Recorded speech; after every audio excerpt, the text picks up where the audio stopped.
सारी दुनिया मोहताज है, बस सिर्फ एक ज़ात अल्लाह रब्बुल इज़्ज़त की है जो मुख्तार कुल है। उसी अल्लाह के चलाने से दुनिया का सारा निज़ाम चल रहा है। व इलाहुकुम इलाहुन वाहिद ला इलाहा इल्ला हुवर रहमानुर रहीम।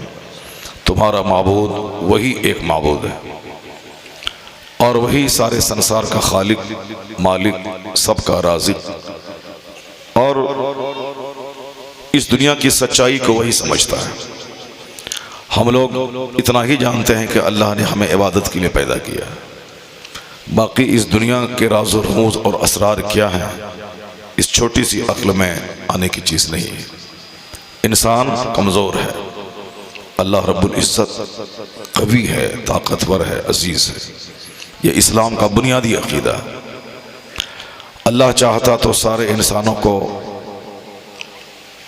जानवर बना देता, जिस तरह अल्लाह ने सांप, बंदर, चुचंदर, शेर, भालू पैदा किया, उसी तरह अल्लाह चाहता तो हम सबों को भी शेर भालू बना देता। हमने अल्लाह पर कोई एहसान नहीं किया कि हमें अल्लाह ने अशरफुल मखलूक़ात इंसान बनाया। ये बंदा एहसान कर भी क्या सकता है अल्लाह पर? ये बंदा तो कमज़ोरी का पुतला है, मिट्टी का पुतला। यह इंसान एक आबे ज़लील से पैदा हुआ, यह इंसान कमज़ोर और तंग रास्ते से यह इंसान दुनिया में आया और एक बंद कोठरी में 9 महीने रखकर इसकी खुराक का इंतज़ाम माँ के खून के ज़रिए किया गया। और जब तक ये बंदा दुनिया में है तब तक इस बंदे की कमज़ोरी है बोलो बरास, पेशाब पाखाना। चाहे वह 1000 एकड़ ज़मीन का मालिक हो, चाहे वो अमेरिका का प्रेसिडेंट हो, सबको बाथरूम जाने की हाजत होती और उस बाथरूम में अपना पाखाना अपने ही हाथ से सबको साफ करना पड़ता है। ऐसा नहीं होता है कि कोई प्रेसिडेंट, प्राइम मिनिस्टर है तो वो अपने नौकर गुलाम को लेके वॉशरूम जाए। नहीं, ये बेशर्मी की बात हो जाएगी। चाहे आप पूरी दुनिया के प्राइम मिनिस्टर क्यों ना हो जाए, यानी सारी दुनिया एक मुल्क हो जाए, उसके आप वज़ीर आज़म हो जाए, फिर भी यह काम अपने हाथ से ही करना पड़ेगा। अल्लाह रब्बुल इज़्ज़त ने बंदों का गुरूर तोड़ने के लिए, बंदों को उसकी असलियत बताने के लिए ये बोलो बरास को बंदे के साथ लगा दिया, ताकि जब भी तुमको लगे कि मैं कुछ हूँ, हुस्न पे खूबसूरती पे गुरूर आ जाए, बाल बच्चों पे गुरूर आ जाए, अपनी ताकत पे गुरूर आ जाए, दौलत पे, सल्तनत पे, हुकूमत पे, बाल बच्चों की मुलाजमत पे, बेटियों और बेटों और दामादों के हुस्न जमाल, सेहत और नौकरी पे, जिस नेमत पे तुमको कभी भी दिमाग में आए कि मैं कुछ हूँ, गुरूर पैदा हो तो फौरन वॉशरूम में जाके अपना पखाना साफ करना याद कर लेना, ताकि लगे कि मुझ में और भंगी में कोई फर्क नहीं है। सारा गुरूर बंदे का चूर चूर हो जाता है जब बंदा इस पॉइंट पे गौर करता है, क्योंकि आखिर ज़माने में गौर करने वाले लोग ही नहीं रहेंगे। हुजूर की हदीस है कि तुनज़ौ उक़ूलो अक्सर ज़ालिका ज़मान सयाती अलन्ना से ज़मान, अनक़रीब लोगों पर एक ऐसा वक्त आएगा कि लोगों की अक्लें छीन ले जाएंगी, लोग दीवाने और पागल की तरह करेंगे, यानी सोचने समझने की सलाहियत ख़त्म हो जाएगी। इसने अपनी बेटी की शादी में 10,000 को दावत दी है तो मुझको भी देनी है, चाहे इसकी औकात रहे या ना रहे। सिर्फ नकल, जहां अक्ल नहीं रहेगी वहां लोग नकल करेंगे। उन्होंने ऐसा डेकोरेशन किया, मुझको भी करना है। लोग आखिर ज़माने में अक्ल से पैदल हो जाएंगे। हुजूर की हदीस है, लोग दीवानी की तरह करेंगे। ये दीवानगी नहीं तो और क्या है। सफ़ेद बाल अच्छा नहीं लगता है, लेकिन बूढ़े के सर पे सफ़ेद बाल अच्छा लगता है, चूँकि बुढ़ापे में वो काबिल एहतराम हो जाता है कि जिसका ज़्यादा दिन हालत इस्लाम में गुजरा हो वो काबिल तकरीम व ताज़ीम हो जाता है। इसलिए कहा गया है कि अकरिमू ज़ुअफ़ाकुम, अपने ज़ईफ़ों की इज़्ज़त करो, उनकी वजह से तुमको रोज़ी दी जाती है। लोग कहते हैं कि इन बूढ़ों को मैं पालता हूँ, लेकिन क्या खबर इस जवानों को कि इन बूढ़ों की वजह से जवान पाला जाता है। माँ बाप कहते हैं कि मैं बच्चों को पालता हूँ, लेकिन क्या खबर कि उन बेज़बान बच्चों की वजह से माँ बाप पाले जाते हैं। हम लोग कहते हैं कि हम जानवरों को पालते हैं, चारा देते हैं, लेकिन हदीस पाक का मफहूम है कि अगर ये बेज़बान जानवर नहीं होता तो अल्लाह एक बूंद पानी के लिए तुमको तड़पा देता। अगर आसमान से बारिश हो रही है, सबसे निकल रहे हैं, घास चर के जानवर मोटा ताज़ा हो रहे हैं, तो उनके सदक़े में समझ लें कि मेरे लिए अल्लाह फसलें उगाकर खाने का इंतज़ाम फरमा रहा है। तो बस एहसान उस रब्बुल इज़्ज़त का कि अल्लाह ने मुझको इंसान बनाया। मेरी तरफ से कोई अब अल्लाह रब्बुल इज़्ज़त पे एहसान नहीं था कि उसका बदला चुकाने के लिए अल्लाह ने मुझको इंसान बनाया। यह कमज़ोरी का पुतला इंसान अल्लाह पर एहसान रख भी क्या सकता है। हमें अल्लाह ने अपनी औकात बताने के लिए एक जगह कहा है कुरान शरीफ में, फलियंजुरिल इंसान मिम्मा खुलिक़ मिम्मा इन दाफ़िक़ यख़रुजु मिन बैनि सुल्बि वत्तराइब इन्नहु अला रजइही लक़ादिर। तमहीदी तौर पर मैं 10-20 मिनट में अपनी गुफ्तगू समेटता हूँ, फिर आगे मैं अपनी तकरीर के उन्वान का चैप्टर में खोलता हूँ। सब्र करेंगे चूँकि तकरीर थोड़ी सी लंबी हो सकती है, इसलिए मैं तमहीदी तौर पर एक इस्लाम का बुनियादी फार्मूला और जो वक्त की ज़रूरत है, चूँकि आज अक्ल घटती जा रही है और बेवकूफ़ी बढ़ती जा रही है, और जब बेवकूफ़ी बढ़ती जा रही है तो घमंड बढ़ता जा रहा है। आज गुरूर ने मेरे घर के सुकून को छीन लिया, आज घमंड ने स्कूल और मदरसे के सुकून को छीन लिया, आज घमंड और गुरूर ने जलसे की जीनत को छीन लिया। वरना अगर अभी सिर्फ हमारे प्रधानमंत्री जी सिरसी में आ जाएं तो यहाँ तिल रखने की जगह नहीं मिलेगी, कई लाख लोग जमा हो जाएंगे और प्रधानमंत्री क्या कहेंगे, यही बोलेंगे कि जय जवान, जय किसान, जय विज्ञान, जय संसद, जय क्या आज एक नया नारा उन्होंने दिया है, अनुसंधान। यानी साहब वो 4 बातें वो बोलेंगे कि बिजली, पानी, किसान, फैक्ट्री, ये वो, इतना ही बोलने सुनने के लिए लाखों के लोग जमा हो जाएंगे। जबकि झूठ बोलने से अल्लाह की रहमतें रूठ जाती हैं, और जो लोग इस तरह की सियासत करते हैं, सर से लेके पांव तक झूठ की कीचड़ में लथपथ रहते हैं, और जहां कदम पड़ने से रहमत का फरिश्ता नाजिल होता हो, वह कौन है कि एक आलिम रब्बानी किसी गांव में कदम रख दें, बहुत दिनों तक खुदा की रहमतें नाजिल होती रहती हैं। आलिम रब्बानी जब रास्ते से गुजरते हैं तो ज़मीन और आसमान के दरमियान की चीज़ें उनके लिए बख्शिश की दुआ करती हैं। यह किसी नवाब, किसी ज़मींदार, किसी जरदार को यह हासिल नहीं है, ये शरफ सिर्फ उलमाए कराम को हासिल है। वो किराए के घर में रहें, टूटी चप्पल पहने, 1-1 हज़ार पैबंद वाले कपड़े पहने, अगर वो आलिम रब्बानी हैं तो यकीन जाने के 1000 एकड़ ज़मीन का जोतने वाला ज़मींदार कहलाता है, एक मुल्क का प्राइम मिनिस्टर व वज़ीर आज़म कहलाता है, साहब 1 करोड़ रुपए कमाने वाला बिजनेसमैन व बिजनेसमैन कहलाता है। लेकिन नाइबे रसूल और नाइबे पैगंबर का मनसब, ये उपाधि न किसी जमींदार, न किसी सदर जमहूरिया, न किसी वजीर आजम, न किसी डिस्ट्रिक्ट मजिस्ट्रेट, न किसी चीफ मिनिस्टर, किसी के लिए नहीं है। नाइबे पैगंबर वही होंगे जिसके सीने में कुरान हदीस का इल्म होता है, और जिस तरह रसूल का कोई जवाब नहीं, उसी तरह नाइबे रसूल का भी कोई जवाब नहीं होता है। इतना बड़ा मनसब और इतनी बड़ी उपाधि इन उलमा कराम को मिली है कि ये नाइबे पैगंबर है, नाइबे रसूल हैं। मगर इनके आने पर जहाँ 10,000 की आबादी है वहाँ 1,000 लोग आते हैं, जहाँ 1 लाख की आबादी है वहाँ 500 लोग आते हैं। कभी आपने तन्हाई में बैठ के गौर किया? गौर करेंगे तो पता चलेगा कि चूंकि दुनिया नादानों से भरी हुई है, और जब तक नादान से नादानी नहीं कीजिए उस वक़्त तक नादान को पसंद नहीं आता है। एक बहुत बड़े फिलोसफर थे एरिस्टोटल, जिसे अफलातून कहते हैं, उनके बारे में उनसे किसी ने कहा कि फलां शख्स आपकी बड़ी तारीफ कर रहा था। ये अफसोस करने लगे कि आखिर वो शख्स मेरी तारीफ क्यों करने लगा। सामने वाला शख्स कहता है कि हर आदमी अपनी तारीफ से खुश होता है, लेकिन आप अपनी तारीफ के सुनने के बाद मायूस क्यों हो गए। उन्होंने कहा था, मैं यही सोच रहा हूं कि जब तक नादान से नादानी नहीं किए जाएं, उनको पसंद नहीं आती, मुझसे कौन सी ऐसी नादानी हो गई जो उस नादान को पसंद आ गई। यानी बेवकूफ अगर आपकी तारीफ करें तो आप खुश ना हो जाएं, बल्कि जाने कि आपसे कोई अहमकाना रोल सादिर हुआ है जो इस बेवकूफ को पसंद आ गया है।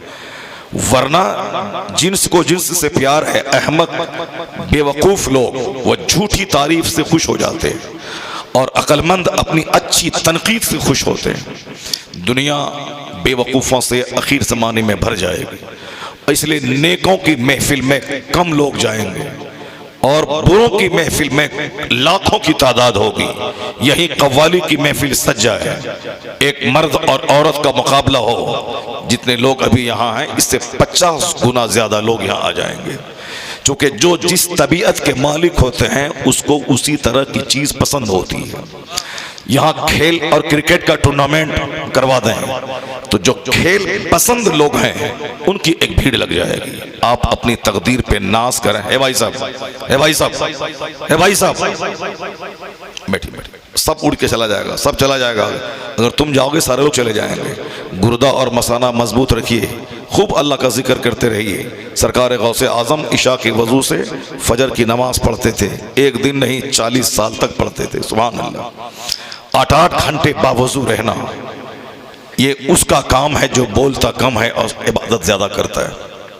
और जो चाय की दुकान पे, पान की दुकान पे बकबक करता रहता हो और सुनता कम हो, बोलता ज्यादा हो, उसका गुर्दा भी कमजोर, मसाना भी कमजोर, सीना भी कमजोर, दिमाग भी कमजोर, सारी चीजें कमजोर। इसलिए वो 2 घंटा बैठ के जिक्र सुन नहीं सकता है। लेकिन जो ज्यादा दिल अल्लाह की इबादत में लगाता है, अल्हम्दुलिल्लाह, वह सूखी रोटी खाए, उनके बदन में सेब और अनार खाने से ज्यादा उसके बदन में ताकत पैदा हो जाती है। ये रूहानी ताकत मिलती है, और रूहानी ताकत मिलती है कसरत इबादत से। और दुनिया में कसरत खुराक से आदमी की सेहत घट जाती है, कमजोर हो जाती है, और कसरत इबादत से रूहानी ताकत मिलती है। इधर कोई शख्स बोल रहा है, भाई साहब क्यों बोल रहे भाई? मसला है ये दीन की। मैंने एक जुमला भी गलत नहीं बोला, एक जुमला भी मैंने फजूल नहीं बोला, मगर यहाँ बहुत देर से 5 मिनट से गुफ्तगू की आवाज़ आ रही है, इसलिए मुझको टोकना पड़ा। बहुत गलत बात है। जलसे में आए, जलसे के आदाब है कि बात ना करें, बात सुने। अगर सारे लोग बोलेंगे तो ये जलसा नहीं रह जाएगा, ये मछली मार्केट हो जाएगा। यहाँ कोई एक बोलता है, सारे लोग सुनते हैं, और गौर से सुने। जो आप सुन चुके हैं उसको 50 बार सुने। मुमकिन है कि 50वां बार जो आप सुनेंगे वही आपकी हिदायत के लिए काफ़ी हो जाए। हर जुमा के दिन वही खुतबा जुमा आप सुनते हैं, अल्लाह ला मोहब्बत अल्लाह ला ईमान लिमन ला मोहब्बत अल्लाह। हर जुमा के दिन रिपीटेशन होता है, वह सबीलुकुम तवीलुन तवील व ज़ादुकुम कलीलुन कलील। हर जुमा के दिन रिपीट होता है, इन्नल्लाह यअमुरु बिल अदल वल एहसान व इताइ ज़िल कुर्बा व यनहा अनिल फ़हशाइ वल मुनकर वल बग़य यइज़ुकुम लअल्लकुम तज़क्करून। आपने कभी नहीं पूछा इमाम साहब से कि हर जुमा के दिन इसी एक आयत करीमा का रिपीटेशन क्यों होता है, जबकि कुरान शरीफ में 114 सूरतें हैं, 6666 आयतें हैं। सिर्फ इसी आयत की तिलावत क्यों हर जुमा के दिन खुतबे में होती है? चूँकि आपने समझ लिया कि मुमकिन है कि यह खुतबे में इसका पढ़ना ज़रूरी है, इसलिए से इमाम साहब रिपीटेशन करते हैं। लेकिन जब अक्ल पुख्ता होती है तो बंदा अपने रहनुमाओं से पूछता है कि मेरे दिमाग में ये बात नहीं आती है, इसका जवाब देते हैं, कन्फ्यूज़न दूर कर दें। लेकिन इमाम साहब का हाल अभी यह है, मुक्तदी का हाल यह है कि हर जुमा के दिन एक ही तकरीर रिपीट करें। को बोलने वाला नहीं कि पिछले जुमा को आपने वही तकरीर रिपीट की थी। हर जुमा हर नमाज में इन्ना आतना कल कौसर पढ़ें। कोई पूछने वाला नहीं कि आप हर रकात में क्यों रिपीटेशन करते, चूँकि लोगों को आना है अपना काम पूरा करके भाग जाना, बाकी इमाम साहब जो करें सो करें। आज से 100 साल पहले मुक्तदी इतने हाजिर दिमाग रहते थे कि इमाम साहब कि हर तकरीर की नोटिस लेते थे। आपने ये जुमला कहा है, आपने ये बोला है, आपने पिछले जुमा को पहली रकात में इस सूरत की तिलावत आपने की है। जब मुक्तदी इस कदर सेंसिटिव हो तो इमाम साहब भी मेहनत करके खिताब तैयार करते हैं और इमाम साहब भी सूरे नवा, सूरे मुजम्मिल, सूरे मुल्क, सूरे दुखान और सूरे नाज़िआत, सूरे अबस, सूरे तकवीर की तिलावत फजर में करते हैं, चूँकि लंबी सूरत पढ़ना फजर में सुन्नत है। अब मुक्तदी को भी इन्ना अतना कल कौसर पसंद है, तो पर इमाम साहब को वही पसंद है। कौन मेहनत करेगा, कौन तक हदीस पढ़ेगा, कौन कुरान के आयतों की तिलावत करेगा। आजकल तकरीर सुनने का ट्रेंड हो गया है। कोई एक कहानी बयान करें, उसी में नमक मिर्च लगा के 1 घंटे तक बोलते रहें और सारे मजमे को नचाते रहें, वमा अलैना इल्लल बलाग चल जाए। 1 घंटे की तकरीर में कितनी हदीस पढ़ी गई, न कोई पूछने वाला है न कोई सुनने वाला है। 1 घंटे की तकरीर में कुरान पाक की कितनी आयत पढ़ी गई, न कोई सुनने वाला है न कोई बोलने वाला है। इसलिए तकरीर वो नहीं कि किस्सा कहानी को नमक मिर्च लगा के इनलार्जमेंट कर दिया जाए। तकरीर वो है जो कुरान और हदीस से बढ़कर कौन सी बात हो सकती है। कुरान अल्लाह का कलाम, उससे ज्यादा जबरदस्त कलाम कोई हो ही नहीं सकता। हदीस मुस्तफ़ा का कलाम, मुस्तफ़ा से बढ़कर कोई किसी का कलाम हो ही नहीं सकता है। इस्लाम इतना खूबसूरत मजहब कि आज मुझे अपने मजहब की अहमियत बताने के लिए दूसरों के सामने डिबेट करना पड़ता है, दूसरों के सामने सफाई देनी पड़ रही है, दूसरों को बताना पड़ रहा है। और हमारे बच्चे अपने मजहब के ताल्लुक से कंफ्यूजन के शिकार हो रहे हैं और यहाँ कहानी और किस्से से काम लिया जा रहा है, कंफ्यूजन का लोग शिकार हो रहे हैं। मजहब इस्लाम इतना लाजवाब मजहब, इतना हसीन व जमील मजहब कि सफाई देने की ज्यादा जरूरत नहीं है। जो इस्लाम मुखालिफ है वो सिर्फ एक बार इबादत गाह में दाखिल हो जाए, मुसलमान जहां अपने रब की इबादत करते हैं वो वहां घुस जाए। जिन्होंने अपने सरों पे सींग देखा है, जिन्होंने अपने माबूद का जिस्म आधा जानवर और आधा इंसान का देखा है, जिसने अपने माबूद की बड़ी बड़ी आंखें पीछे देखी है, जिन्होंने अपनी इबादत गाहों में सांप, चुचंदर और बंदर को देखा है, जो वहां की बदबू को देखे तो उस वक्त उल्टी और कै होने लगे, वह सिर्फ 5 मिनट के लिए मुसलमानों की मस्जिदों में आ जाए। मस्जिदों के दीवार का हुस्न, मस्जिदों के मेहराब का हुस्न, मस्जिदों के मिंबर का हुस्न, मस्जिदों के कालीन का हुस्न, मस्जिदों की चटाई का हुस्न, मस्जिदों के नमाजी का हुस्न, मस्जिदों की नमाजों के सरों की टोपियों का हुस्न, इनके वजू का हुस्न, इनके गुस्ल का हुस्न, इनकी माँ बहनों बेटियों के निकाब और हिजाब का हुस्न, इनके इफ्तार का हुस्न, इनकी ज़कात का हुस्न, इनके हज का हुस्न, ये सिर्फ वो देख ले, अगर जमीन जिंदा है तो कलमा पढ़कर मुस्तफा का गुलाम हो जाए। इतना जबरदस्त और खूबसूरत मजहब अल्लाह ने अता किया है, वरना क्या करेंगे। दुनिया सड़े हुए लोगों से भर गई है, सड़े हुए लोगों को सड़ी हुई चीज चाहिए, इसलिए वो अच्छी चीजों से उनको नफरत होती है। जहां खूबसूरती हो, पाकीज़गी हो, नजाफत हो, सफाई हो, और सफाई की आखिरी हद पे बंदा पहुंचा हुआ हो, न बदन में नापाकी हो, न कपड़े में नापाकी हो, न जगह में नापाकी हो, यहाँ सिर्फ पाकी ही पाकी है, पाकीज़गी का मजहब है। और इस मजहब को आज गंदा साबित करने के लिए सड़े हुए लोग एड़ी चूटी का जोर लगा रहे हैं। ऐसे वक्त में जिम्मेदारी है हर मुसलमान की कि मस्जिदों की कद्र करे, जलसे की कद्र करे, उलमा की कद्र करे, गुफ्तगू की कद्र करे। यानी उन लोगों ने इस्लाम को लोगों के सामने बिगाड़ने का ठान लिया है, तो आप भी अहद कर ले कि मैं भी इस्लाम की आबरू को दोबारा करने का मैंने ठान लिया। उन्होंने इस्लाम मिटाने की ठान लिया है, तो अब हमने भी इस्लाम बचाने की ठान लिया है। जब जब दुश्मनी का माहौल पैदा हो, तब तक मस्जिदों, मदरसों, खानकाहों, जलसगाहों के अदब, जलसगाहों की आबादी का मजाज बन जाना चाहिए। और धीरे धीरे मैं देख रहा हूँ कि नौजवानों में और मुस्लिम समाज में धीरे धीरे यह बात पैदा हो रही है। जो लोग अपने धर्म गुरु का सम्मान नहीं करते थे, अब अल्हम्दुलिल्लाह आलिमों की गुफ्तगू का सम्मान बूढ़ों से ज्यादा नौजवान कर रहे हैं। मैं भी लगातार 20 दिन से पूरे हिंदुस्तान के कई स्टेट्स का दौरा मैं कर रहा हूँ। आज साहब बंगाल, झारखंड और उड़ीसा, गुजरात, यानी सिर्फ 10 दिन के अंदर मैं समझ लें कि लगभग 10 स्टेट में खिताब मेरा हो चुका है। अभी सिर्फ इसी मुहर्रम के 10 दिनों में मैं अक्सर जगहों पे मैंने देखा है कि 90% नौजवानों की टीम है जो अभी आगे आ रही है। एक खुशाइंद कदम है अल्हम्दुलिल्लाह कि जहां उन लोगों ने मजहब इस्लाम के ताल्लुक से गलत रीमर और मैसेज फैलाना शुरू किया है, वहीं नौजवानों ने मजहबी गुफ्तगू के सुनने का मजाज पैदा करके अब अपनी जिंदगी में बिदअतों के खात्मे और मुस्तफ़ा की सुन्नतों के लाने का फैसला कर लिया है।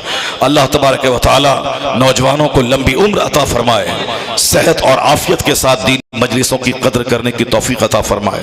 मेरी थोड़ी तमहीद मुकम्मल हो जाए, उसके बाद जिस तरह अल्लाह ने हमें मजहब इस्लाम जैसा खूबसूरत मजहब दिया, अपने महबूब जैसा अज़ीमुश्शान पैगम्बर अता फरमाया, कुरान जैसी ज़बरदस्त किताब अल्लाह ने अता की, वहीं अल्लाह ने सहाबा कराम जैसी एक ज़बरदस्त इस्लाम की मुबल्लिग जमात हमको अता की, वहीं अल्लाह ने अहले बैत अतहार जैसा खूबसूरत गरोह और तबका हमें अता फरमाया, ताकि मैं कह सकूं जिस तरह मेरे रब का कोई जवाब नहीं, उसी तरह मेरे मुस्तफ़ा का भी कोई जवाब नहीं। जिस तरह मेरे मुस्तफ़ा का जवाब नहीं, उसी तरह कुरान करीम का जवाब नहीं। जिस तरह सहाबे कराम का जवाब नहीं, उसी तरह मुस्तफ़ा की बीवियों का जवाब नहीं, मुस्तफ़ा की बेटी का जवाब नहीं, मुस्तफ़ा के नवासे का जवाब नहीं। जिस तरह नबी लाजवाब, नबी का नवासा हसन भी लाजवाब, नबी का नवासा हुसैन भी लाजवाब।